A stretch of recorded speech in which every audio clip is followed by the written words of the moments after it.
Hey guys, I am Amrita Agrawal from Amrita Agrawal coaching centre. मैं आपके लिए एसएससी सीजीएल टीयर 1 में जो पेपर चल रहा है 11 अप्रैल 2022 से उस पेपर के सॉल्यूशन लेके आई हूँ। ये 12 अप्रैल 2022 का क्वेश्चन है। इसी तरीके से मैंने और भी क्वेश्चन आपको प्रोवाइड किए हुए हैं जो कि आपको मेरे चैनल पे मिलेंगे। आगे भी जो पेपर आएगा उसके सॉल्यूशन मैं आपको दूंगी। तो चलिए स्टार्ट करते हैं question. A can do 75% of a work in 18 days and B can do 25% of a work in 12 days.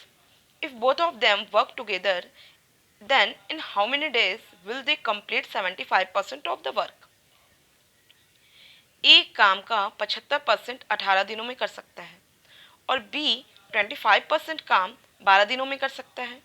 यदि वे दोनों एक साथ कार्य करते हैं तो वे 75% काम करने के लिए कितना दिन लेंगे। तो देखिए क्वेश्चन काफ़ी देखने में तो लग रहा है बहुत लेंदी है, लेकिन रियलिटी में ऐसा नहीं है। रियलिटी में ये बहुत इजी क्वेश्चन है। इसके लॉजिक मैं अभी आपको क्लियर करूंगी, आपको खुद समझ में आने लगेगा। ये क्वेश्चन में कुछ था ही नहीं, बहुत एकदम ईजी क्वेश्चन है ये। तो देखिए आपसे क्या रहा है कि ए 75% 18 दिनों में करता है, ठीक है। बी 25% 12 दिनों में करता है। दोनों मिल के काम करें और दोनों मिल के काम करें और कितना करें, बस 75% करें इस काम को। और दोनों मिल के काम अगर 75% करेंगे तो कितने दिनों में करेंगे। जनरली हमारा जो कैलकुलेशन होता है वो 100% के आधार पे होता है, ठीक है। लेकिन यहाँ पे बात वो 75% की कर रहा है, तो हम 100% निकालने के बाद 75% में आएंगे तो क्वेश्चन सच में सॉल्यूशन लेंदी हो जाएगा। लेकिन अगर हम लॉजिक देखें तो लॉजिक ये दिखती है कि ए का 75% काम दिया हुआ है 18 दिन में, बी का हम 75% काम निकाल सकते हैं कितने दिन में कर सकता है। फिर दोनों को ही काम को मिला करके वो करेंगे तो उनकी वो डायरेक्ट 75%, जैसे कि 100% में केस में होता है कि ए काम को 100% करता है इतने दोनों दिनों में, बी इस काम को 100% करता है इस एक पर्टिकुलर दिन में, और दोनों मिलकर जब काम करेंगे तो वो कंप्लीट काम को करने में एक पर्टिकुलर दिन लगाएंगे। उसके लिए फॉर्मूला भी है और एक लॉजिकली आप कैलकुलेट भी कर सकते हैं। लेकिन ये 100% के लिए जो सिस्टम बनता रहा वो सिस्टम डायरेक्ट आप 75% के लिए अप्लाई कर सकते हैं। लॉजिक वही है। तो कैलकुलेशन बिल्कुल भी टफ नहीं है, सिस्टम कुछ कठिन नहीं है। हम सीधे देखें कि ए 75% काम 18 दिन में किया, बी 25% काम 12 दिन में करता है, तो 75% काम कितने दिन में करेगा, 12 3 36 डेज में करेगा। और इनको फाइनली काम कितना चाहिए, 75% ही काम चाहिए हमको। दोनों जब मिल के करेंगे तो 75% काम कितने दिनों में करेंगे। तो आपको पता है ए एक काम को मतलब 75% काम को या एक काम को मान सकते हैं 18 दिनों में करता है, तो एक दिन की कैपेसिटी 1/18 हुई, प्लस बी उस काम को मीन 75% काम को 36 में करता है, तो एक दिन की कैपेसिटी क्या हुई, 36 हुई। दोनों की एक दिन की कैपेसिटी देखेंगे ए और बी की, तो क्या हो जाएगा, 36 एलसीएम आ जाएगा।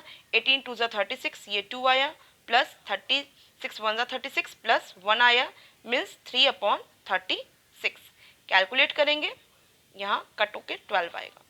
मीन्स कि एक दिन में ए और बी दोनों मिलकर के काम 1/12 भाग करते हैं। मीन्स 75% काम 1/12 भाग करते हैं। मीन्स इन्हें 75% काम करने में कितना दिन लगेगा, इसका इन्वर्स 1/12 का इन्वर्स 12 डेज में होगा काम।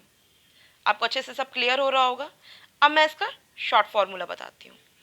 इसकी ट्रिक ये होती है कि हमको ये क्लियर है कि ए 75% काम को 18 दिनों में करता है, बी 75% काम को 36 डेज में करता है। तो डायरेक्ट हम निकालने के लिए डेज कि ये 75% ए और बी दोनों both A and B both 75% काम को करने के लिए क्या करेंगे, 18 इंटू 36 मीन्स ए काम को जितने दिनों में करेगा उसका दिन, मल्टीप्लाइड बाय बी उस काम को कितने दिनों में करेगा उसका दिन, डिवाइडेड बाय 18 इनके दिन का addition, means d1 into d2 upon d1 plus d2। आपने लर्न किया होगा। आप चाहते तो इसे भी अप्लाई कर सकते हैं और लॉजिकली मैंने जो तरीका बताया था वो भी अप्लाई कर सकते हैं। एग्ज़ाम में अच्छा होता है कि आप ट्रिक अप्लाई करें, क्योंकि आपको टाइम की कमी होती है। बाकी मैंने आपको लॉजिकली सारी चीज़ें क्लियर कर दी हैं। अब इसे भी आप कैलकुलेट करेंगे तो ये क्या हो जाएगा, 18 इंटू 36 अपॉन 18 प्लस 36, हमें इससे लिख सकते हैं 3 इंटू 18, और इसे कट करेंगे तो 12 आ जाएगा। डायरेक्ट आपका आंसर आ गया 12 डेज। आई होप आपको अच्छे से क्लियर हो पा रहा होगा। कोई डाउट हो तो कमेंट बॉक्स में ज़रूर लिखिएगा, और अगर आपको ये अच्छा लगा है तो आप कमेंट बॉक्स में लिखिएगा कि हाँ आपको पसंद आया है। बाकी मैं ये तो 12 अप्रैल का क्वेश्चन है, मैं आपको 11 अप्रैल का भी क्वेश्चन देखती हूँ। मैंने दोनों ही क्वेश्चन एक साथ इसलिए लाया क्योंकि मैंने देखा कि ये दोनों डेज में जो क्वेश्चंस हैं ये लगभग सिमिलर टाइप के आए हुए हैं। तो क्वेश्चन ये है, E can complete a work in 20 days and B can complete that work in 30 days. If they start the work together, then in how many days will the work be completed? तो ये बहुत easy question है, मैंने already इस तरीके से question आपको solve करवाए हुए हैं। तो मैं आपसे उम्मीद करती हूँ कि क्वेश्चन का आंसर आप मुझे कमेंट बॉक्स में देंगे, और इसका कैलकुलेशन का तरीका मैंने आपको ऑलरेडी एक्सप्लेन किया हुआ है। तो ये आपकी जिम्मेदारी है इसको कैलकुलेट करना, और ये 11 अप्रैल 2022 में आया हुआ क्वेश्चन है। मैं ये देख रही हूँ कि आपको 11 अप्रैल हो चाहे 12 अप्रैल हो, क्वेश्चंस लगभग सिमिलर टाइप के आ रहे हैं। तो आपका अपकमिंग आपके एग्ज़ाम में भी आपको इससे बहुत हेल्प मिल जाएगी। तो अगर आपको मेरा वीडियो पसंद आ रहा है तो आप इसे लाइक कीजिए और अपने फ्रेंड्स को भी शेयर कीजिए, जिससे कि उनको भी ये सब क्लियर हो जाए। Okay, bye.